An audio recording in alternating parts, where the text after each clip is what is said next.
freaking freezing, absolutely freezing, but just did my run and just replied to a few people and put up a post.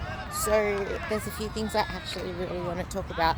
The first one being, so I had a conversation with someone and I put this onto my Instagram as well, but we've been through this cycle where we recognize that there's so many stresses in life, and then we take them out, and finally she's able to breathe again. She's starting to see results in a positive direction, and before you know it, she's looking to add more to her plate. Things that don't seem like a stress, but they are a stress because your body doesn't know the difference between different types of stress, like stress you bring home from work, stress you bring home from relationships, even from dieting, from training. Like, these are all stresses, and even a pressure of doing anything adds that extra amount of stress to your day. Like, you need to have a period.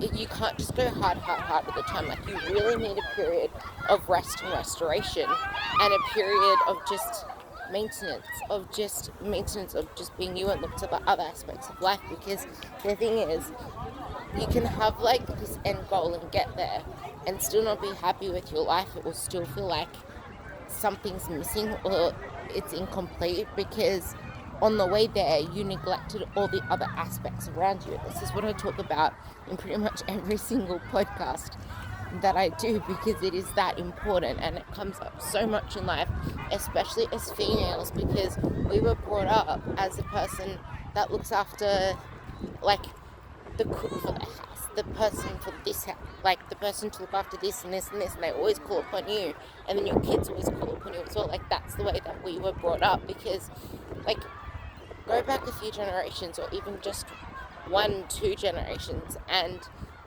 it was the mother that stayed home to look after the kids, the mother that cooked the dinner for the husband when he came home. It was the mother doing everything. And in one of my past relationships, I was actually wrong word to use. I was actually treated with that exact same thing. Like, I was pretty much abused for not getting food ready for him, or being his housewife. Like, it's like an expectation that we put on ourselves because of being trapped in that stigma. But the thing is, we work now. We